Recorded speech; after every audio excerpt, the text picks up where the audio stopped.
வாழ்க, நாதம் தாழ் வாழ்க, இமைப்பொழுதும் எண்ணெஞ்சில் நீங்காதான் தாழ் வாழ்க. ஓம் நம சிவாய, ஓம் நம சிவாய, ஓம் நம சிவாய. குரு பிரம்மா, குரு விஷ்ணு, குரு தேவோ மகேஸ்வர, குரு சாட்சாத் பரம்பிரம்மா, தஸ்மை ஸ்ரீ குருவே நமக. அனைவருக்கும் இனிய தமிழ் புத்தாண்டு நல்வாழ்த்துக்கள். தமிழ் வருடமானது குரோதி வருடம். இந்த வருடம் வந்து பாத்தீங்கன்னா தமிழுக்கு குரோதி வருடம் அப்படின்னு சொல்லுவோம். இந்த தமிழ் புத்தாண்டானது ஆங்கிலத்துக்கு ஏப்ரல் 14ஆம் தேதி ஞாயிற்றுக்கிழமை வந்து பிறக்குதுங்க. பிறக்கக்கூடிய நட்சத்திரம் அப்படின்னு பார்த்தோம்னா திருவாதிரை நட்சத்திரத்திலையும் மிக அருமையான முருகனுக்கு உகந்த சஷ்டி திதியிலையும் இந்த தமிழ் வருடம் பிறக்க போகுதுங்க. இது அற்புதமான வருடம். இந்த வருடம் பிறக்கும் போது கிரக சஞ்சாரங்கள் எப்படி இருக்கு அப்படின்னு சொல்லி பார்ப்போம். மேஷத்துல சூரியன் குருவும் இருக்காங்க, மிதுனத்துல சந்திரன், அடுத்து கன்னியில கேது, கும்பத்துல செவ்வாய் சனி, மீனத்துல 3 கிரகங்கள் ராகு புதன் சுக்கிரன். இதுதான் வந்து பாத்தீங்கன்னா இந்த வருடம் பிறக்கும் போது இருக்கக்கூடிய கிரக அமைப்பு. இந்த வருஷம் பாத்தீங்கன்னா குரு பயிற்சி அப்படிங்கிறது வந்து இருக்குங்க. எப்ப திருக்கணிதப்படி அப்படின்னு சொல்லி பார்த்தோம்னா குரு வந்து 30/4/2024 அன்னைக்கு சித்திரை 17ஆம் தேதி மேஷத்துல இருந்து ரிஷபத்துக்கு பயிற்சி ஆகிறார். அது மட்டும் இல்லாம இந்த தமிழ் வருடத்துல பங்குனி மாதம் 14ஆம் தேதி சனி பயிற்சி இருக்குங்க. சனி வந்து கும்பத்துல இருந்து மீன ராசிக்கு பயிற்சி ஆகக்கூடிய அமைப்பு. அது மட்டும் இல்லாம இந்த வருடம் பங்குனி மாதம் 14ஆம் தேதி ஒரு விசேஷமான ஒரு நாளுங்க. ஏன் அப்படின்னா 6 கிரக சேர்க்கை அந்த நாள்ல வந்து நிகழப்போகுது. என்னென்ன கிரகங்கள் அப்படின்னு பார்த்தோம்னா சூரியன், சந்திரன், புதன், சுக்கிரன், சனி, ராகு அப்படின்னா வந்து பாத்தீங்கன்னா 6 கிரகங்கள் இந்த நாள்ல வந்து ஒரே ராசி மீன ராசியில வந்து நிகழப்போகுதுங்க. இந்த மாதிரி அமைப்பு மறுபடியும் 2070 தான் வந்து நடக்க போகுது. 1962 வந்து பாத்தீங்கன்னா 8 கிரகங்கள் வந்து ஒரே ராசியில இருந்துச்சு. அதுக்கப்புறம் இப்ப நமக்கு இந்த வருடம் வந்து பாத்தீங்கன்னா இந்த வருடத்துல பங்குனி மாதத்துல 6 கிரக சேர்க்கைகள் நிகழ போகுதுங்க. இதனால நிறைய உலகத்துல நிறைய மாற்றங்கள் வந்து நிகழக்கூடிய ஒரு அமைப்பா இந்த வருடம் குரோதி வருடம் இருக்க போகுது. இந்த வருடத்துக்கான பொதுவான பலன்கள் என்ன அப்படின்னா வியாபாரத்துல ஒரு நல்ல முன்னேற்றம் இருக்குங்க.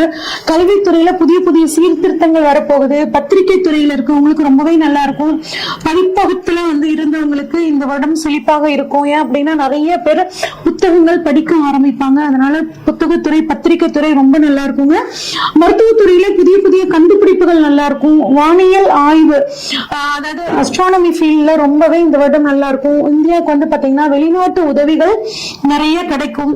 ஆடி மாதம் 3ஆம் தேதியிலிருந்து ஐப்பசி மாதம் 12ஆம் தேதி வரைக்கும் ஒரு நல்ல மழைப்பொழிவு இருக்குங்க. கலைத்துறையினருக்கு நன்மை. கலைத்துறையிலிருந்து ஒருத்தர் வந்து அரசியலுக்கு வர்றதுக்கான வாய்ப்புகள் இந்த வருடம் நல்லாவே இருக்கு. பெண்களுக்கு ஒரு நல்ல முன்னேற்றமான வருடம். ஐப்பசி மாதம் 20ஆம் தேதியிலிருந்து மார்கழி மாதம் 13ஆம் தேதி வரைக்கும் பெண்கள் தங்களது துறையில் மிகச்சிறந்த சாதனைகளை படைப்பார்கள். இயந்திர உற்பத்தி வந்து பாத்தீங்கன்னா அதிகமாகும். பெண் கலைஞர்களுக்கு கலைத்துறையில் இருக்கக்கூடியவர்களுக்கு வந்து பாத்தீங்கன்னா பாராட்டுக்கள் விருதுகள் நிறைய கிடைக்கும். ஆஸ்கர் அவார்டு மாதிரியான அவார்டுகள் உயரிய விருதுகள் வந்து அவங்களுக்கு கிடைக்கிறதுக்கான வாய்ப்புகள் நிறையவே இருக்குங்க. அடுத்து வெளிநாட்டு பொருள் ஏற்றுமதி இறக்குமதி தொழில் வந்து பாத்தீங்கன்னா ரொம்ப நல்லா இருக்கும். மக்கள் கிட்ட வந்து கண்ணில கேது இருக்கிறனால மக்கள் கிட்ட தெய்வ பக்தி ஆன்மீக விஷயங்கள்ல வந்து பாத்தீங்கன்னா நாட்டம் அதிகமாகும். ஆனா விஷ காய்ச்சல் ராகு மீனத்துல இருக்கிறனால விஷ காய்ச்சல் மூலியமாக வந்துட்டு சில தொந்தரவுகள் வரும். ஆனா அதுக்குரிய மருந்துகள் வந்து சரியா கண்டுபிடிக்கப்பட்டு அந்த வியாதிகள்ல இருந்து வெளிவரத்துக்கான ஒரு சூழலும் கிடைக்கும். ஏன்னா மருத்துவத்துறை சூப்பரா இருக்க போகுது. புதிய மாவட்டங்கள் வந்து பாத்தீங்கன்னா தமிழ்நாட்டுல பொறுத்த வரைக்கும் நிர்வாக வசதிகளுக்காக பிரிக்கக்கூடிய ஒரு அமைப்புல இருக்குங்க. அடுத்து வந்து கம்ப்யூட்டரோட விலை, அதுக்கப்புறம் தொலைத்தொடர்பு சாதனங்களோட விலை வந்து கொஞ்சம் உயரும். ஆன்லைன் பிசினஸ் வந்து ரொம்ப நல்லா இருக்குங்க. ஆனா ஆன்லைன் மோசடிகள் அதிகமா நடக்கிறதுக்கான வாய்ப்புகள் இருக்கு. பணத்தை இன்வெஸ்ட் பண்ணும்போது ஆன்லைன்ல கொஞ்சம் கவனமா இன்வெஸ்ட் பண்ணிக்கிறது நல்லதுங்க. விவசாயம் நல்லா இருக்கும். விவசாயம் சார்ந்த மதிப்பு கூட்டு பொருட்களுக்கு நல்ல ஒரு விலை கிடைக்குங்க. விளையாட்டு துறையில இங்க வந்து மிகச்சிறந்த சாதனையை படைக்கும். இது வந்து பொதுவான பலன்கள்ங்க. இப்ப நம்ம ஒவ்வொரு ராசிக்கும் வந்து பாத்தீங்கன்னா இந்த தமிழ் புத்தாண்டு பலன்கள் எப்படி இருக்கு அப்படின்னு சொல்லி பார்ப்போம். மகர ராசிக்காரங்களுக்கு இந்த தமிழ் புத்தாண்டு பலன்கள் எப்படி இருக்குன்னு சொல்லி பார்ப்போங்க. உங்களுக்கு ராசியவே குரு பாக்குறாருங்க. இது வந்து ஒரு அற்புதமான அமைப்புங்க. இது நாள் வரைக்கும் நீங்க எவ்வளவு துவண்டு போயிருந்தாலும் இந்த விஷயத்த நம்மளால செய்ய முடியுமா, நாமளும் வாழ்க்கையில ஜெயிப்போமா, நம்மளுக்கும் ஒரு ஒளி கிடைக்குமா அப்படின்னு கவலைப்பட்டு இருந்த இந்த மகர ராசிக்காரங்களுக்கு கட்டாயம் உங்க ராசிய குரு பாக்குறனால நீங்க ஜெயிக்கணுங்கிற ஒரு ஆர்வம், எதிர்த்து எல்லாத்துலயும் ஜெயிக்கணும், எதிர்நீச்சல் போட்டு ஜெயிக்கணும் அப்படிங்கிற மாதிரியான ஒரு எண்ணம் வரும். அதன் மூலியமாக தைரியம், தன்னம்பிக்கை அதிகமாகி உங்களோட முயற்சி அதிகமாகும். முயற்சியின் மூலியமாக நிறைய சாதனைகள் படைக்கக்கூடிய யோகம் இந்த மகர ராசிக்காரங்களுக்கு இருக்கும். 5 வருடம் 6 வருடமாவே நிறைய போராட்டம், 7 சனி, குடும்பத்துக்கு நீங்க ரொம்ப முக்கியத்துவம் தருவீங்க. அந்த குடும்பத்துல இருக்கிறவங்களே நம்மள புரிஞ்சுக்க மாட்டேங்கிறாங்களே அப்படிங்கிற ஒரு ஃபீலிங்கும் உங்களுக்கு இருந்திருக்கும். அதெல்லாம் இந்த வருடம் உங்களுக்கு வந்து மாறப்போகுதுங்க. நினைச்ச காரியத்தை நினைச்ச மாதிரி செஞ்சு முடிப்பீங்க. குலதெய்வத்தோட அருள் வந்து பாத்தீங்கன்னா உங்களுக்கு பரிபூரணமாக இருக்குங்க. 4க்குரிய குரு வந்து பாத்தீங்கன்னா 5ஆம் இடத்துல இருக்காரு. இது வந்து பூர்வ புண்ணிய குருன்னு சொல்லுவோம். இவர் என்ன பண்ணுவாருன்னா அதிர்ஷ்ட வாய்ப்புகளை உங்களுக்கு தருவார். புது புது வாய்ப்புகள் உங்களுக்கு கிடைக்குங்க, பயன்படுத்திக்கோங்க. ராகு 3ஆம் இடத்துல இருக்காருங்க. ராகு இருக்கிற இடம் வந்து பாத்தீங்கன்னா நமக்கு பலப்படுத்தி கொடுப்பார். அப்ப உங்களோட முயற்சிகள், நீங்க ஒரு பங்கு முயற்சி பண்ணீங்கன்னா அதுக்கு பல பங்கு வெற்றிகள் வந்து கிடைக்குங்க. அதே மாதிரி வெளிநாடு வாய்ப்புகள் வந்து உங்களுக்கு கிடைக்கும். வெளிநாடு போகிறதுக்காக ஏகப்பட்ட அட்டெம்ப்ட் பண்ணி போக முடியல அப்படின்னு நினைச்சிட்டு இருக்கிறவங்களுக்கு இந்த மீனத்தில் இருக்கக்கூடிய 3வது இடத்துல இருக்கக்கூடிய குரு உங்களுக்கு அந்த யோகத்தை ஏற்படுத்தி கொடுப்பார். வெளிநாடு பயணம் உங்களுக்கு நன்மை பயக்கும். குறிப்பாக தொழில் ரீதியாக வெளிநாட்டு பயணம் நீங்க நிறைய போவீங்க. பண வரவு பொறுத்த வரைக்கும் வந்து பாத்தீங்கன்னா தொழில் மூலியமாக உங்களுக்கு பண வரவு வரும். தொழில் ஸ்தானம் வந்து பாத்தீங்கன்னா நல்லபடியா இருக்கிறனால தொழில் மூலியமாக உங்களுக்கு பண வரவு. நிலம் சம்பந்தப்பட்ட அதன் மூலியமாக உங்களுக்கு பண வரவு. ரியல் எஸ்டேட்ல, கன்ஸ்ட்ரக்ஷன் ஃபீல்ட்ல இருக்கிறவங்களுக்கு எல்லாம் வந்து பாத்தீங்கன்னா நல்ல தொழில் மூலியமாக பண வரவு கிடைக்குங்க. அரசு மூலியமாக பண வரவு கிடைக்கிறது. குடும்பத்தின் மூலியமாக பண வரவு. இந்த மாதிரி பணம் வரவு உங்களுக்கு நல்லபடியா இருக்குங்க. திருமணம் அப்படின்னு எடுத்துக்கிட்டோம்னா திருமணம் ஆகாதவர்களுக்கு பூர்வ ஜென்ம வாழ்க்கை துணை அமையும். போன ஜென்மத்துல யாரு உங்களுக்கு வாழ்க்கை துணையாக இருந்தார்களோ அவர்களே இந்த ஜென்மத்தில் உங்களுக்கு வாழ்க்கை துணையாக அமையக்கூடிய பாக்கியம் இந்த வருடத்தில் திருமணம் நடப்பவர்களுக்கு நிச்சயம் கிடைக்குங்க. கணவன் மனைவி, ஏற்கனவே திருமணமானவர்கள் கணவன் மனைவி ஒருத்தருக்குள்ள ஒருத்தர் விட்டு கொடுத்து அனுசரிச்சு போகணுங்க. உங்களுக்காக, உங்கள் கணவன் மனைவிக்காக கொஞ்ச நேரம் டைம் ஸ்பெண்ட் பண்ணிக்கிறது, உங்க மனசுக்கு பிடிச்ச விஷயங்களை மனம் விட்டு பேசுறது, 2 பேரும் சேர்ந்து வெளியே போயிட்டு வர்றது, இந்த மாதிரியான விஷயங்களை ஃபாலோ பண்ணீங்கன்னா உங்க குடும்பத்துல ஒற்றுமையும் சந்தோஷமும் அதிகரிக்குங்க.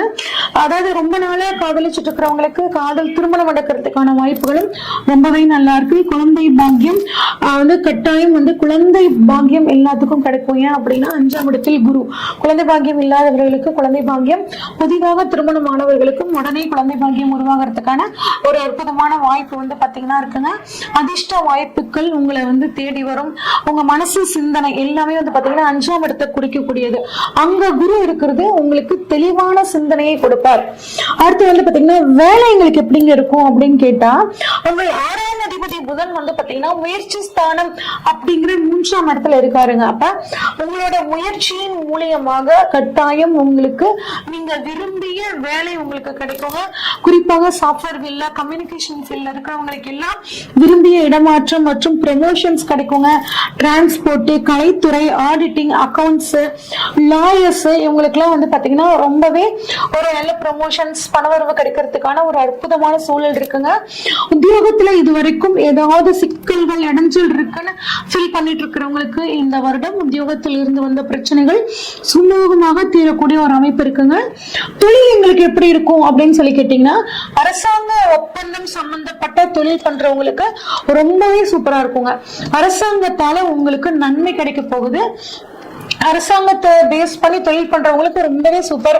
அதே மாதிரி அப்பாவோட தொழில், குடும்ப தொழில் பண்றவங்களுக்கு இந்த வருடம் ரொம்பவே நல்லா இருக்க போகுதுங்க. அது மட்டும் இல்லாம அப்பா மூலியமாக உங்களுக்கு பண வருது. அந்த பணத்தை நீங்க உங்க தொழில இன்வெஸ்ட் பண்ணி தொழில ஜெயிக்கக்கூடிய ஒரு அமைப்பு. இது எல்லாமே ரொம்ப நல்லா இருக்குங்க.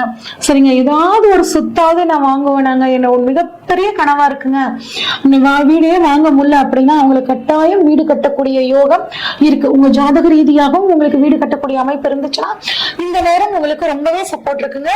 தந்தை வழி மூலியமாக சொத்து கிடைக்கிறதுக்கும், தாய்வழி சொத்துக்கள் ஏதாவது இருந்ததுன்னா அது கிடைக்கிறதுக்கும் இந்த வருடம் உங்களுக்கு மிகச்சிறந்த ஒரு சூழலை வந்து கொடுக்குதுங்க.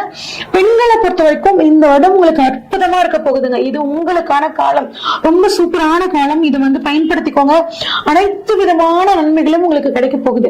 மனக்குழப்பத்தை மட்டும் தவிர்த்துட்டீங்கன்னா, அதாவது எப்படியான மனக்குழப்பம் வருது அப்படின்னா, புது விஷயம் உங்களுக்கு நல்லது நடக்கும், இதை நம்ம அனுபவிக்கலாமா, ஏத்துக்கலாமா, இதெல்லாம் நல்லதுக்கா அப்படிங்கிற மாதிரியான குழப்பங்களா வருங்க.